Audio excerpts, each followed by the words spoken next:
Hello everyone, my name is Adela and I am a branding and strategy consultant focusing on creative and passion driven businesses.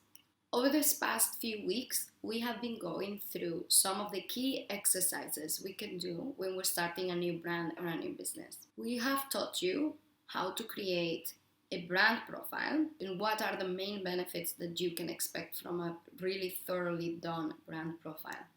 We have as well discussed the customer persona profile, the different points that I personally include when I'm creating one, and then the different ways we can use this when making decisions from our business. Today, I want to talk to you about the concept of a brand message.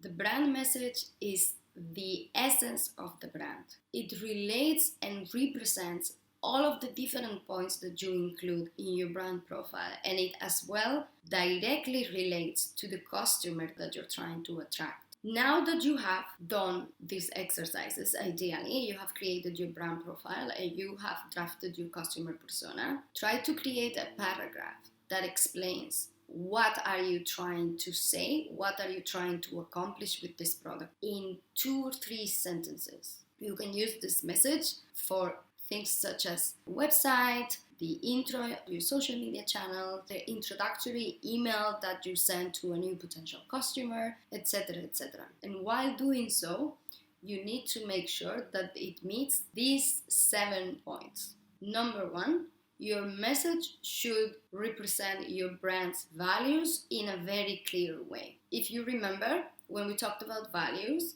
these are the moral and ethical principles that sustain your brand. What kind of non-tangible things do you want to stand for? When you are communicating your brand in a simple way to the customer, you need to make sure that you address these values in the message.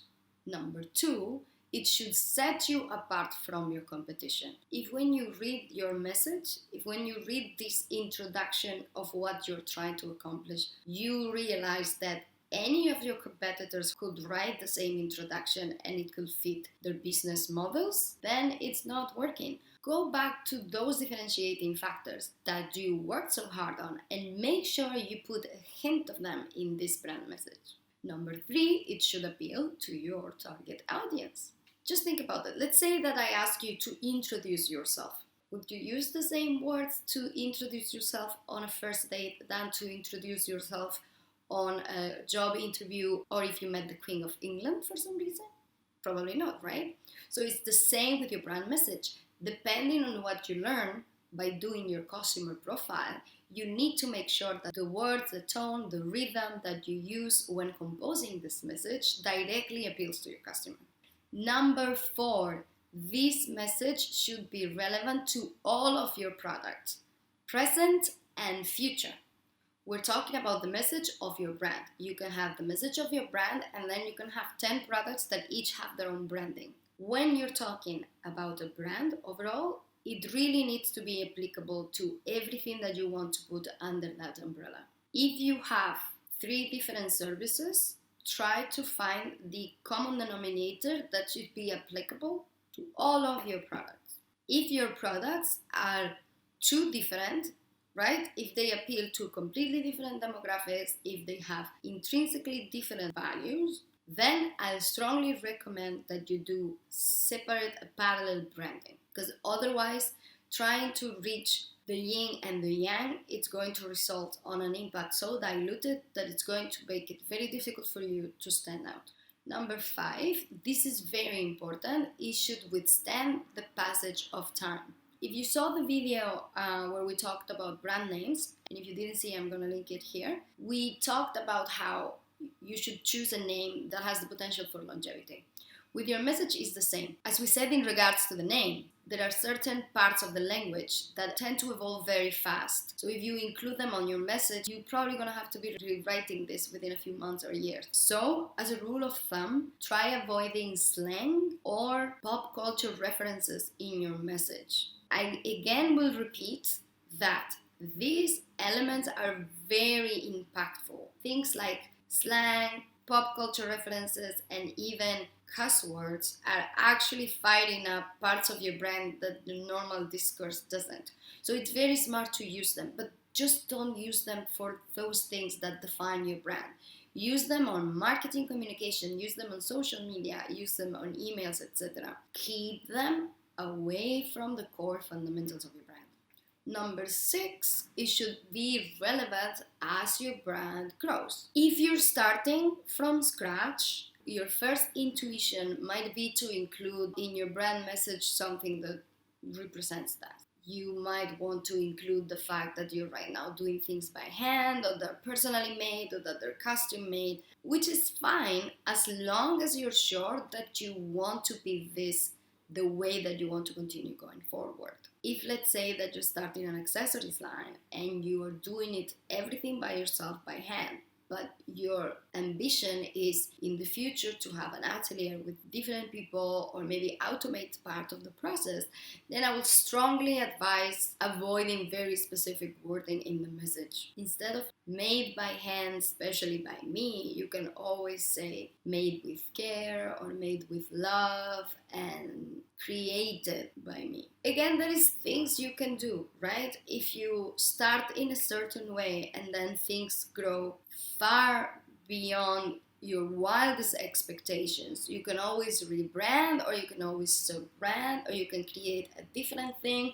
But I just want to emphasize that your brand message and your brand profile is like the personality and the essence of the brand. So it should be clear in order to be understood. It's like people. Think about when you go to a party, the kind of people you remember is the people who stand out. And normally the kind of people you tend to like the most is people who is always themselves and who kind of express their personality in a very natural way. If you met someone who every time they were behaving in a different way and they were telling a different story about themselves, you would not trust this person, right? With brands it happens the same. If as a brand I'm saying I'm all about homemade and sustainable, and at the same time I'm using plastic and things are machine made, or if I am all about exclusivity and then my items are mass produced and they're sold in every Walmart, then as a user, as a consumer, I will be completely confused and I will probably lose my trust on that brand. And then finally, the 7th point, it should have a clear and direct relationship with your product and your service. This seems obvious, but it's not. I've seen a lot of brand messages and introductions that if you read them out of context, you will have no idea what this company is doing. What are they selling? It's very good to be inspirational and talk about your values and talk about your vision. But at the end of the day, people need to know what are they buying from you. So, and I know this seems like a lot to include in a small paragraph, but I promise it's simpler than it seems.